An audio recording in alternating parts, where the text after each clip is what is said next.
Hello, we are once again on the floor of my apartment, which means it's time for a hands-on activity. Do you guys know about the questing beast? I know about the questing beast, and I love the questing beast. The questing beast is a mythical creature from Arthurian legend, and it doesn't get a lot of love. It doesn't really get adapted into a lot of things. It doesn't get made into action figures or printed on t-shirts the way that dragons and unicorns do, but I wish it did. If you don't know much about the questing beast, I won't hold it against you because his presence in pop culture is pretty null. He doesn't have a lot. I have my laptop here with the Wikipedia article on the questing beast pulled up, and I'm gonna read you parts of it. The questing beast is a cross animal monster from Arthurian legend. The hunt for the beast is the subject of quests undertaken by Pellinore and his family and achieved by Palamedes and his companions.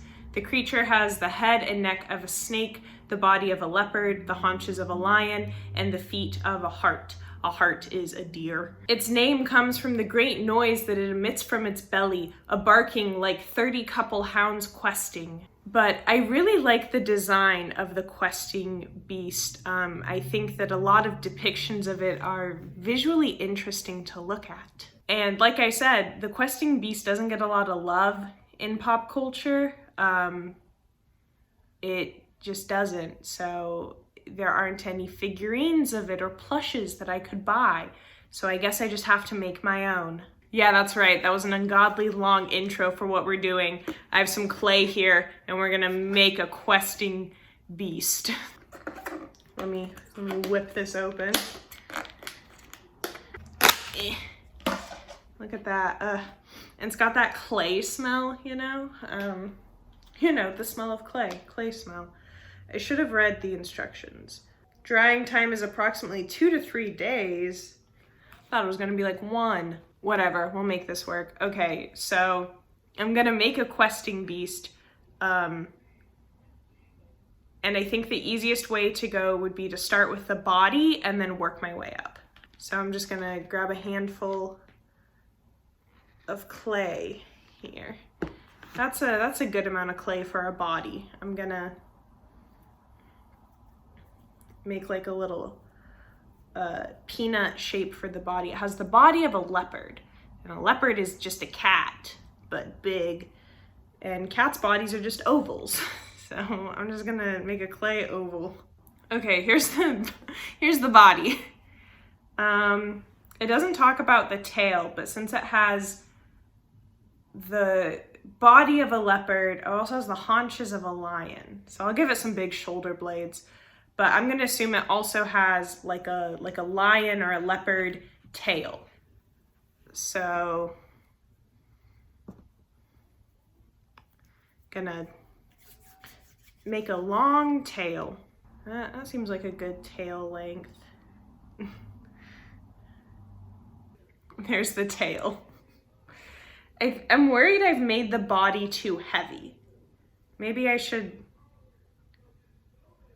or I'll just make the tail thicker. I think that's the solution. The body's fine. I just need to make everything else thicker to accommodate. All right, there's his tail. Make it a little longer. Next up is the feet of a hart, which is a deer. So we gotta, this is where I'm worried. The body is very heavy. So deer have very thin legs. And I don't know if I'll be able to support the body with these big legs. I guess I could have it be in its sitting down position, like in this image. He's drinking from a lake. Maybe that's how I'll do it. So that way I don't have to worry about the weight of the legs. I'm getting clay on my coffee table. Okay, yeah, that way the body can be kind of chonky because it's the base supporting everything. All right, so let's make some thin little deer legs. All right, here's one leg. How do legs work on animals? All right, there's one leg. This leg's a little chonkier than the other. That's okay. I'm gonna rip the tail off. I'm gonna redo the tail here in a minute since I've decided to have him be laying down. I can, you know, do a little more with the tail. All right, here's his body. His legs are, this is the butt. Those are his legs. For the front legs, in the image I'm going off of, which is personally my favorite drawing of the questing beast, I think it's very pretty. His little front hooves are crossed like a distinguished gentleman. So that's what I'm gonna do here. If you're like, Emily, why did you decide to do this now? Like, what sparked this? Well, I was reading this article the other day, and I tried to find it again so that I could link it in the description. At the time I'm filming this video, I couldn't find it. I'll search for it though. I was reading this article about different mythical animals and like the real life counterparts, kind of explaining like, you know, where these different myths came from, but also why some animals that are very similar from a mythological standpoint are kind of different, like why dragons look different depending on what part of the world the stories are from. Part of the article talked about the questing beast. Here are his little front legs crossed like a distinguished gentleman. Look at that. Look at that. Now I have to make the neck, which I'm worried about. It is long like a snake. So I'm worried about the weight. I'll just make it like a little thicker. He'll kind of have a thick neck. It'll be okay. Anyways, this article is talking about the questing beast, and when you look at the way that it's described as having like the legs of a deer and the body of a leopard and the neck of a snake, you take all those parts individually and it sounds very similar to a giraffe. So this article was talking about how the questing beast like potentially was someone trying to describe a giraffe to someone that had never seen a giraffe before. Like, what elements would you take from animals that someone had already seen to describe a giraffe? And that's maybe how we got the questing beast. And I thought that was very interesting. I think that stuff is so cool. So I was like, oh yeah, I like the questing beast design. So here we are. Apparently, I was talking to some faculty member at my college earlier this year, and apparently my college used to offer a class that was like that. It was like looking into mythology and mythological creatures from a scientific perspective, through things like geology and zoology and stuff like that. They don't offer it anymore. I was so sad. I was like, that sounds so cool. The teachers that did it both retired, but I did actually take one class from one of the teachers that taught it. He offered an online class that I took my freshman year, about dinosaurs. I took it for a science credit that I needed, and to this day it's like my favorite class I've ever taken. It was called Dinosaurs in Their Environment. It was such a cool class, and I still have my notebook on it, and I still have access to all of like the lecture videos and stuff, and like it was a very cool class, and to this day it's my favorite one I've taken, not even related to my major or any of my minors.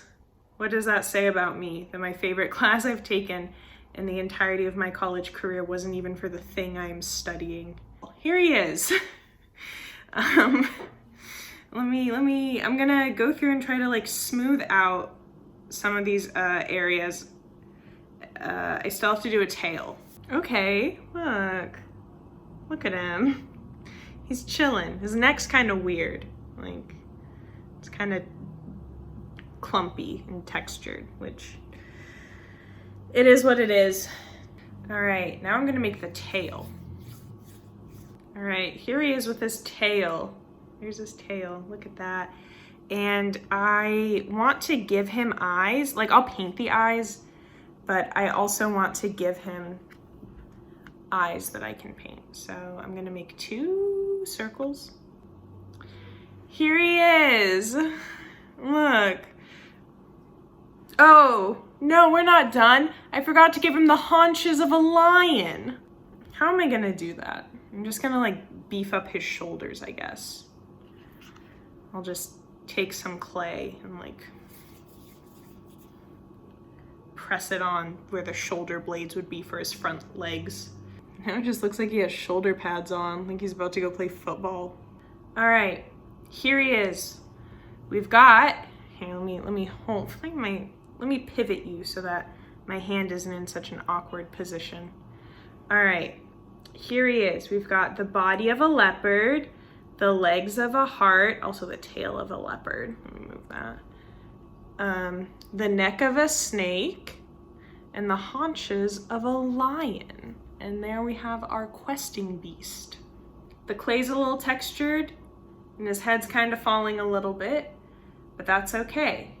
I'm going to put him aside to dry for allegedly 2 to 3 days. Ridiculous. And then we're gonna paint him and potentially ruin it or make him look even better. It could go either way.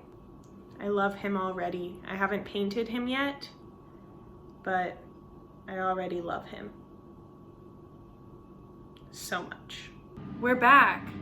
Hello, it has been 2 to 3 days per the clay instructions. It's been 3 full days and then the day we sculpted the questing beast and today. So depending on how you do the math, it's 3 to 5 days actually. There has been some tragedy, however, the questing beast has lost a leg and his tail. Don't worry, I have them. Like, they broke off when I moved him over here to the coffee table to paint.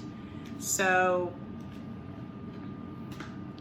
I'm currently heating up my hot glue gun so that we can glue them back on. Okay, in the process of pressing the leg on, the leg cracked and the glue solidified before I could put the leg on. So I'm not winning. Okay, and both of the front legs and the haunches just broke off. No! Oh my god. Like, look, all of his limbs have fallen off.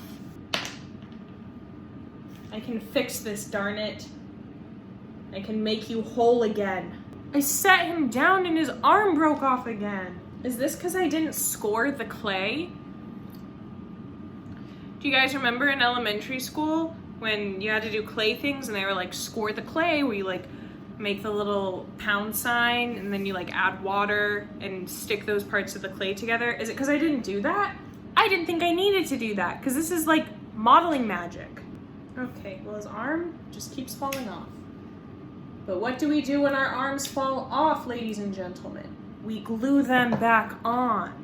Okay, I've glued the arms back on. They're in a different position than they originally were, but that's okay. I've also glued back on that shoulder blade and this leg. Now, we're gonna glue the tail back on.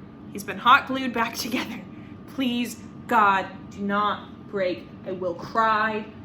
I will keep the hot glue gun out, but off in case we need him again. So here's our dried and hot glued together questing beast. Here he is. And now we're gonna paint him. Let me catch my breath. That was very stressful. That was so stressful that I was getting to the point where I was like, maybe I'll just film a different video for this week. Maybe I'll just do something else. All right, so a lot of depictions of the questing beast either paint it like totally separate, where like each part of the body that's from a different animal is its own color and its own design, kind of, I guess, like a chimera, or I guess like the chimera from like Greek myth, or it's like orange. I imagine it takes like the color palette more like a giraffe, and I want to do something that's kind of in the middle. I have my Crayola washable paints that are very bright colors. First thing we have to do is paint the body orange. Look at that, we're painting.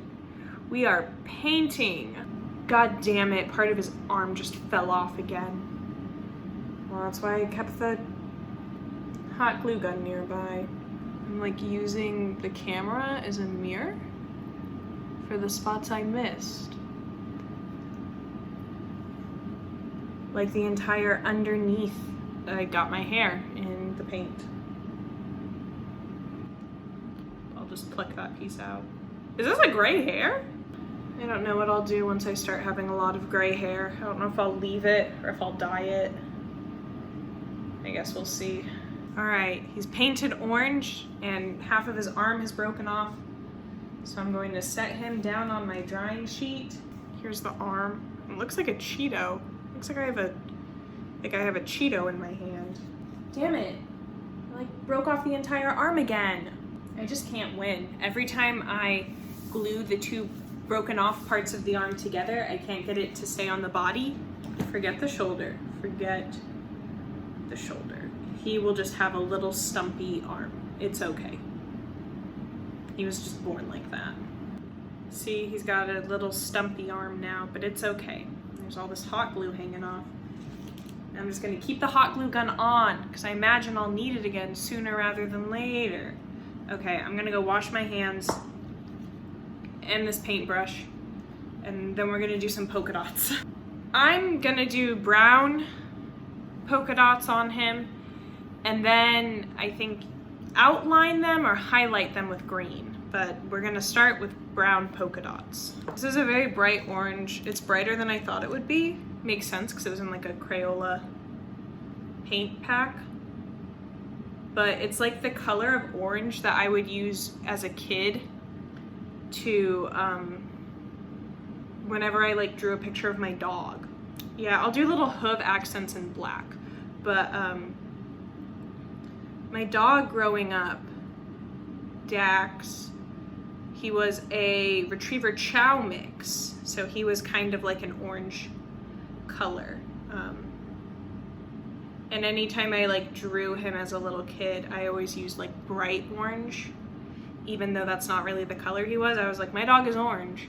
So I'm mostly just using this to cover up the spots that I missed with the orange. Like if I missed a spot with the orange, I'll just put a brown polka dot on it. Kind of just looks like he has moles all over his body. I also think this is a new mole. Like, I thought it was a pimple at first, but it's not a pimple, and it hasn't gone away. So I think I just got a new mole on my face at the age of 21. That's apparently a thing that can happen. You can just get a new mole. I think that's pretty good. I didn't want to overkill it with the polka dots.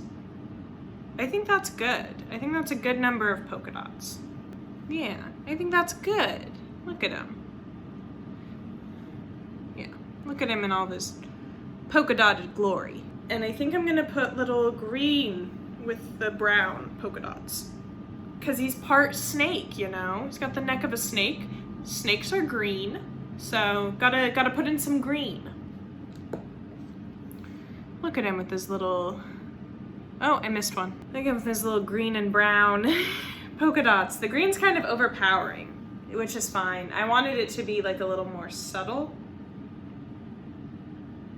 But as I kept going, I just kind of like globbed it on. I was like, ah, it's green. All right, now we're gonna do the little bottom of his legs, because he has the legs of a hart, a deer, and you know, deer have like their little hooves. So we're gonna paint his little hooves. I'm gonna paint them black. All right, there's one hoof. There's one hoof. Second hoof. Now we just gotta do his front legs, which as you know, have broken off multiple times. So God give me strength that his hooves do not break again. I swear to God, I will rain hellfire if they do. And his little front hooves are painted. Look at that. Look at that. Look at him. All right. Last thing we have to paint are the eyes, which I'm gonna do purple. Should I do purple or red? Or blue? Which of these colors? Vote now. I think I'm gonna do purple. Purple and orange are, you know, they go nicely together. I feel like that's a very whimsical color for a mythical creature to have the eyes of, and I think that this little questing beast sculpture we've made here today, especially with the paint job, is very whimsical. There. He looks a little sad with his purple eyes, but that's okay.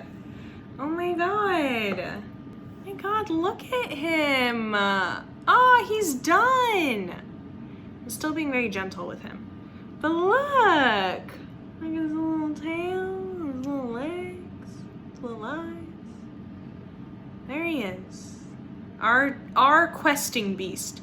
We made this. We made this from scratch, baby. Sculpted him, painted him, loved him. This is our baby and we made him. So there's our little questing beast. There were lots of ups and downs in this experience, mostly ups, but a lot of downs because his limbs kept breaking off, which was very frustrating. I had a lot of fun with this. I mean, I was frustrated for a lot of it, but I had fun with a lot of it as well. It can be both. Things can be more than one thing. But I love him and I hope he doesn't break, because if he does, I'll be very distraught and I don't know if I'll have the energy to hot glue gun him back together. So he might just stay broken, or worse, in the garbage.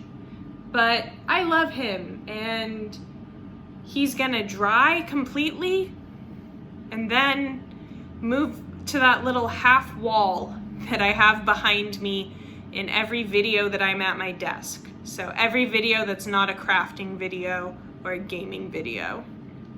So be on the lookout for him in the background of future videos. But I love him, our little questing beast.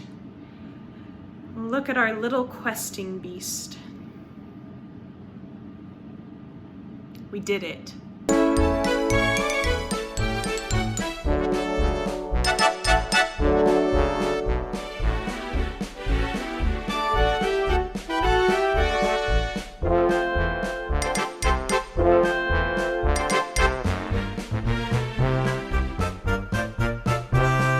The questing beast does in fact appear in BBC's Merlin, one of my favorite TV shows.